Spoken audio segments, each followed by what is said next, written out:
satu belalang dari emas. Setelah belalang itu dikejar, ternyata yang jenis itu banyak, semuanya dari emas. Ngambil sana sini, ini yang pesak ini dipenuhi, saku ini dipenuhi, sampai banyak.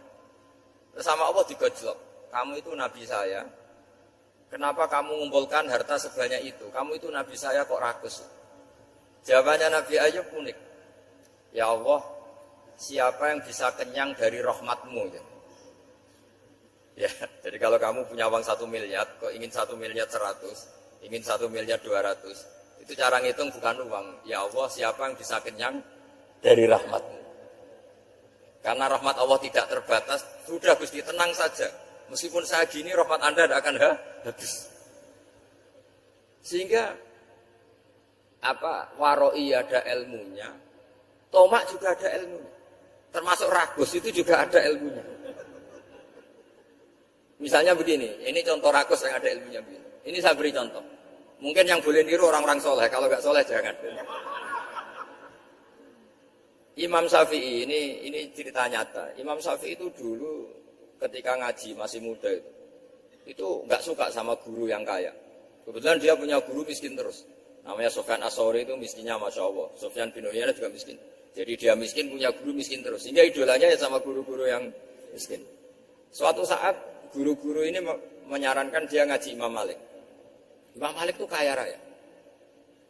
Itu babutnya Imam Malik, kalau diinjek, itu mata kakinya tidak kelihatan, saking halusnya. Kalah, Indonesia kalah. Imam Malik itu gaya. Kalau ngaji di kursi tinggi, terus pakai bukhur, itu pakai jubah Arab yang mahal. Pokoknya mewah kali Imam Malik. Terus dia mulai, ini kiai kok kaya. Kemudian setelah beliau alim, tanya, saya harus ngaji siapa setelah ilmu jenengan habis kira-kira gitu. Kata Imam Malik, sudah, kamu tidak usah perlu ngaji saya, kamu sudah alim alam. Terus Imam Malik datang ke Baki. Zaman itu Baki itu semacam kayak rentalan, ya, semacam Grab lah kalau dulu. Mana kafilah yang mau ke Irak? Ya sudah terus, oh kita mau ke Irak. Ini antar ke Muhammad bin Hasan As-Syaibani. Itu dibiayai sama Imam Malik. Grabnya ya dibayarin, itu kafilahnya itu ya dibayarin. Imam Syafi'i disangoni surrotan min dhahabin. Jadi satu kepes uang dikasihkan. Itu pernah tak hitung semurah-murahnya itu sekitar 60 juta. Imam Syafi'i mulai mikir, kiai yang saya kritik lomo, sing kiai miskin tak puji, gak pernah ngamal kan, itu orang miskin kan. Setelah datang ke Muhammad bin Hasan As-Syaibani, beliau itu pakar usul fikih, muridnya Abu Hanifah. Beliau al-usuli, pakar usul fikih. Itu Muhammad bin Hasan As-Syaibani itu kalau ngitung emas, itu di ruang tamu. Uangnya miliaran, emasnya banyak. Dari kota ini dipindah ke kota ini. Emas kalau ngitung di ruang tamu. Bukan di kamar, di ruang tamu. Imam Syafi'i tambah kaget. Imam Malik kayak gitu sudah saya soal, malah ini kaya raya. Setelah Imam Syafi'i kelihatan kaget, digojlok sama Muhammad bin Hasan As-Syaibani karena beliau senior.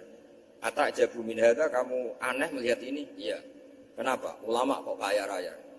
Terus kata Muhammad bin Hasan, ya sudah, uang ini tak kasihkan orang-orang fasik, binti gue demenan, gue nyabu, gue macam-macam. Oh jangan, nanti dipakai maksiat. Oh jenengan mau sing juga. Semenjak itu Imam Syafi'i rubah. Jadi kalau kampus ini ingin akreditasi A, ingin mulia, ingin apa, kamu ridho. Kalau yang punya prestasi seperti itu adalah orang-orang fasik. Ridho enggak? Enggak kan? Maka didoakan ini.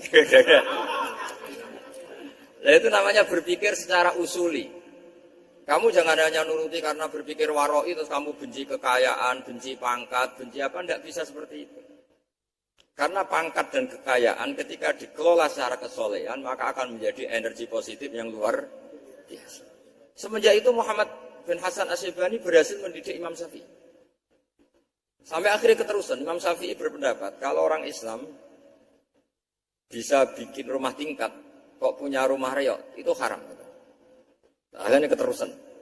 Kalau bisa jadi bupati, kok jadi ketua RT juga haram. Karena al-Islam ya'lu wala yu'la alaih. Islam itu luhur, bukan bisa diluhurin.